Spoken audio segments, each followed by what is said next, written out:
The story opens in a dimly lit conference hall in Ouagadougou, where shadows clung to the corners like secrets too heavy to reveal. The polished wood of the podium gleaming faintly under narrow spotlights that seemed to cut the air itself into fragile slices. International journalists shuffled in, their hushed voices weaving a nervous tapestry of speculation about coups, instability, and the fragile heartbeat of Africa's politics. Cameras perched like vultures waiting to capture either triumph or failure.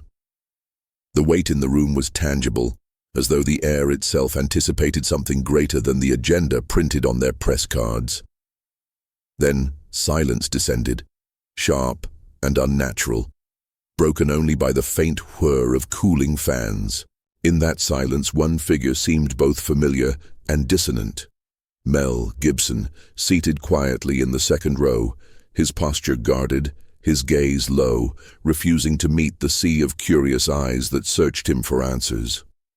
His presence was itself a question no one dared articulate. Narration lingers on his reputation. A Hollywood giant scarred by scandal and bruised by years of public mockery, a man admired by many for the passion of the Christ, yet equally derided for his uncompromising faith. Why was he here, in this hall in West Africa, where politics and faith seemed an uneasy marriage? Whispers moved like shadows across the rows. Is he here for a film, for politics, or simply curiosity? But none received an answer. The double doors creaked, and the entrance of Ibrahim Traoré transformed the stillness into reverence. No designer suit wrapped him, no exaggerated gestures commanded attention, only the gravity of youth bearing the weight of conviction. He walked with neither haste nor hesitation, his steps steady, his eyes lifted as though guided by something unseen. When he reached the podium, he paused briefly, laying his hand across his chest, a gesture both intimate and defiant. Then his voice, calm and unhurried, broke through the tension. I am not here as a politician. I am here as a man. The audience stiffened collectively, shoulders tightening as though bracing for something unfamiliar. Politics and faith in the same breath was not what they had expected. Narration rests on Mel Gibson's face, eyes narrowing ever so slightly, lips pressed together, caught between skepticism born of experience and a longing that flickered quietly beneath his weathered exterior. The weight of the moment thickened as Traoré's words rolled not like rehearsed speech, but like testimony pulled from the marrow of memory. He recalled a childhood moment in a village, the night alive with fear, when an elder with trembling hands whispered to him the name of Jesus, whispering 3 words that carried him through storms: faith over fear. His tone softened, yet each syllable cut deeper than political promises ever could. He did not speak as a commander, though the weight of soldiers once answered to him. He spoke as a servant, reshaping the meaning of strength in the minds of all who listened. The room stilled further. Cameras hesitated to click, afraid the mechanical shutter might desecrate the sanctity of what was unfolding. Gibson leaned forward, a subtle movement, but loaded with meaning, his body betraying an unspoken recognition. Narration expands the moment. Leaders seated in the front shifted uneasily in their suits, their confidence splintered by a vocabulary of humility they had never dared use in their own speeches. Traoré's voice grew firmer, yet not louder. True strength is not in power, not in weapons, not in crowns. It is in service. Silence rushed in afterward like an ocean tide, thick and overwhelming, broken only by the faint scrape of a chair leg somewhere at the back. The moment tightened, as though history itself leaned closer.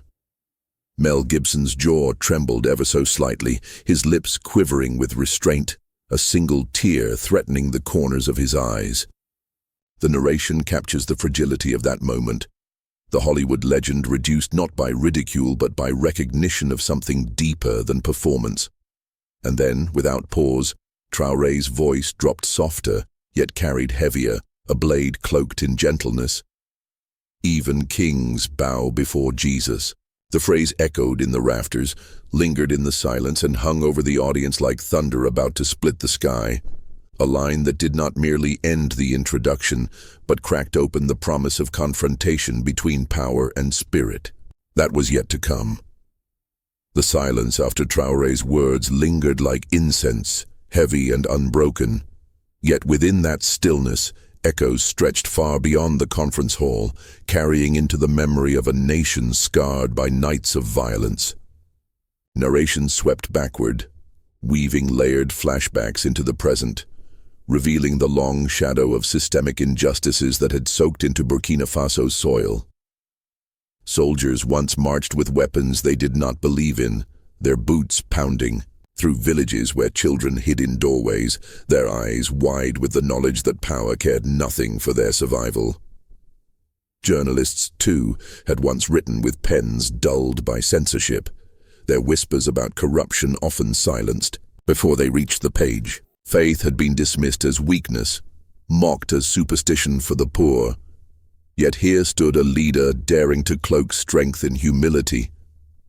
Against this backdrop, his words struck like a blade, carving through layers of cynicism that had long hardened around the hearts of the people. A journalist leaned toward his colleague, his voice low but urgent. "This isn't politics anymore. What is he doing?" The other shook his head, unable to respond, his pen frozen above his notebook. In the front row, an older soldier grunted, under his breath. "Strength in service? I've killed for strength." His voice cracked with the weight of unspoken guilt, his fingers tightening around the edge of his cap. At the back of the hall, a mother clutched her child closer, whispering, "Remember this night."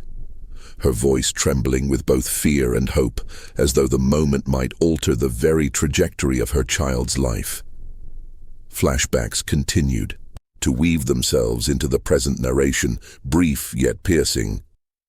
Miners who had labored their entire lives yet died unrecognized. Widows who waited in silence for justice that never came. Children displaced by decisions made in distant rooms of marble power. Systemic racism and exploitation had kept these stories buried, unworthy of the world's headlines. Now, through Traoré's calm voice, those wounds were reframed. "Faith over fear," he had said, and the words were not a slogan, but a reclamation. "Love over division," he implied without flourish, the kind of statement that forced those who benefited from division to shift uneasily in their chairs. The leaders seated nearest the podium looked at one another, their polished shoes tapping nervously. Narration painted their unease, the edifice of authority cracking under the idea that humility could command more loyalty than fear.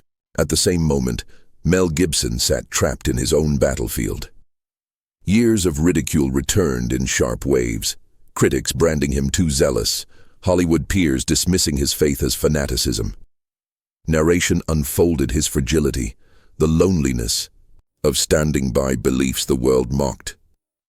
Yet as he listened, he felt his defenses disintegrate. His hands gripped his knees, his lips quivering before he whispered, almost inaudibly, "This is truth."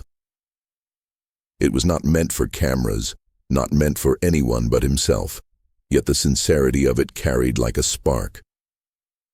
Outside the hall, the world began to react in real time. Screens lit up across continents as news stations broke from regular programming to stream the live broadcast. Hashtags erupted, multiplying within minutes, some praising, others questioning. In New York, a church choir halted mid-rehearsal, members pressing hymnals to their chests as they watched the words replayed on a small television. In Seoul, strangers in a coffee shop bowed their heads together in sudden prayer. Yet critics stirred too, their voices sharp and dismissive. Online commentators sneered, "This is theater. Faith has no place in governance. He's pandering for applause." Their disdain rang hollow when set against the trembling silence still locked inside the hall, yet their words raised the stakes.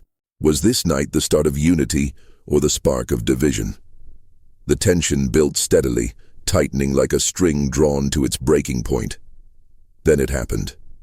A soldier near the entrance broke from protocol, stepping forward in full uniform, his boots echoing across the floor. His voice cracked as he faced the young president. "Mr. President, I thought strength was in my gun. Tonight I see I was wrong. Please, pray for me." The hall froze, time itself suspended. Gasps rippled through the crowd as the world tilted toward the inevitable reckoning. The hush signaling that the climax was now unavoidable. The soldier's plea still hung in the air when the hall erupted into a storm of emotion too raw to restrain, bodies shifting, shoulders trembling, tissues pressed frantically against wet faces. Narration painted the scene as if the air itself broke open, journalists lowering their pens, unable to record, cameras quivering as operators wept through blurred lenses.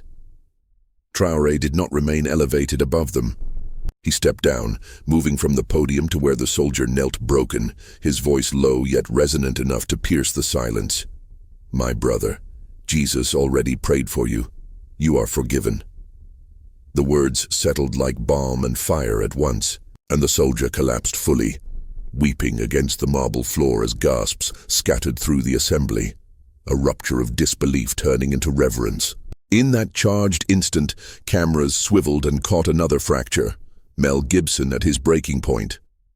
His strong hands, once sculpted into roles of warriors and martyrs, now trembled as they covered his face, shoulders convulsing with sobs. He could no longer master. Narration slowed, capturing the image as though the lens itself bowed to humility. The Hollywood giant undone, not by scandal or ridicule, but by truth that stripped away the armor of performance. Traore's footsteps echoed as he moved away from the podium entirely, dissolving the image of presidency, becoming simply a man in a hall of broken men and women. He walked into the sea of tears, touching shoulders as he passed, lifting chins streaked with grief, his hands steady where the world trembled. The narration lingered when he stopped before Gibson. There he was, a figure slumped by the weight of unseen years, his body shaking, face blotched crimson, his shirt stained by the flood of tears. The world watched as Traore placed a gentle hand upon him and said softly, words carved for eternity, "Brother, your tears are not weakness, they are strength." Gibson tried to answer, but his breath fractured, his lips forming syllables, drowned by sobs. The hall itself seemed to collapse inward, all pretense erased, leaders, guards, journalists dissolving together into a tide of humanity stripped bare by shared recognition. The moment swelled beyond its walls when Gibson rose, unplanned, his knees quivering as he forced himself upright. His voice cracked into the microphone's reach. Faith is not performance, it is life. The confession struck the room like thunder and was carried instantly across oceans by live feeds. Traore met him halfway, not waiting, embracing him, before cameras that caught the impossible. An African president holding a Hollywood legend like a brother, both undone in tears. Narration widened its gaze, describing the ripple, screens across continents flashing with the image, hashtags erupting in real time, millions repeating one phrase, "Mand, even King's bow." Dialogue turned into history when Traore's whisper, caught accidentally by microphones, spread across the earth. "You are not alone. The world needs your tears." Gibson pressed his forehead against him, his sobs deeper now, muttering, "This is truth. This is calling." It was no longer a speech, no longer an event. It was revelation. The hall shed its identity as political, ground and transformed into sanctuary, a place consecrated not by title but by tears. Narration unfolded the aftermath as simultaneous scenes across the globe. Candles lit in cafes, families kneeling on city streets, choirs halting mid-song, soldiers laying weapons on the ground, strangers praying in languages different yet united by trembling hearts. In each corner of the world, people replayed the moment as though it were scripture, a living testament not written in parchment but carved in the memory of millions. And as the camera's view pulled back, narration sealed the climax with one unforgettable image. Ibrahim Traoré embracing Mel Gibson, a symbol frozen into history, humility rising above arrogance, dignity conquering pride, an image burned into the century as proof that even kings bow. The night after the embrace, the world did not sleep easily, screens still glowing with the image of an African president holding a broken Hollywood legend, and in the quiet aftermath, narration settled into reflective silence that stretched across continents.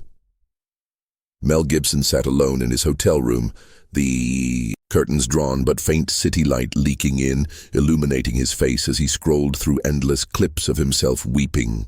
Some voices online mocked, calling him fragile, too soft, too exposed, while millions more called him human, real, courageous.